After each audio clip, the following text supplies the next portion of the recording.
my name is Eli Krivsky, the rabbi of the Young Israel of Stamford, Connecticut, and the guy who thinks that Sukkot can be compared to a Broadway play. Since I asked 2 questions on Sukkot, I'd like to ask 2 for Simchat Torah. First, why did the sages not ordain the completion of the Torah to be celebrated on Shavuos when God gave the Torah?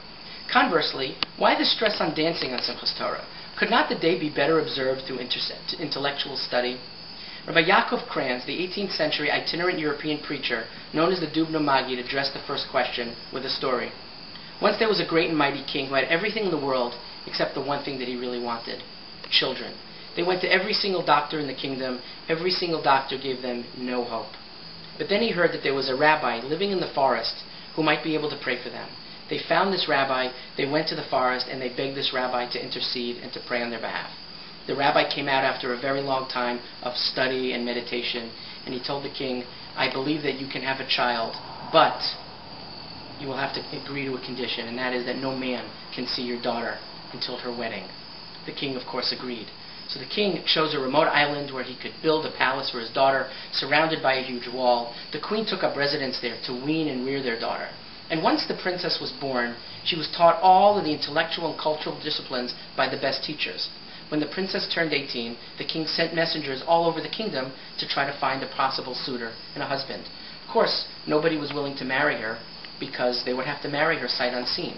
But there was one young man, the son of a vassal of the king, and he agreed to become engaged to the princess and privately feared that she might be hideous or mentally incompetent or worse. The wedding was very odd, as no man attended the beginning of the ceremony. Imagine the relief of the young man when he finally was permitted to lay eyes on his young bride and found her to be beautiful. But he never spoke to her and feared that she was mentally challenged. He asked himself, why was she hidden away for so long? During the weeks of the honeymoon, he tested her intelligence and found her to be wise and poised and cultured and communicative. After several months of getting to know one another, the young couple finally moved into their new home in the capital city. The groom asked the king if a public celebration could be arranged to celebrate their wedding. The king agreed, and the wedding was now celebrated with regal grandeur and pomp and royal wedding deserves. The Dubno Maggid explained that Hashem tries to find a mate for his Torah. The Jews accepted the Torah sight unseen. After a while, when the Jews got to know the Torah and her values and morals and truly fell in love with her, they sought a way to publicly celebrate their wedding.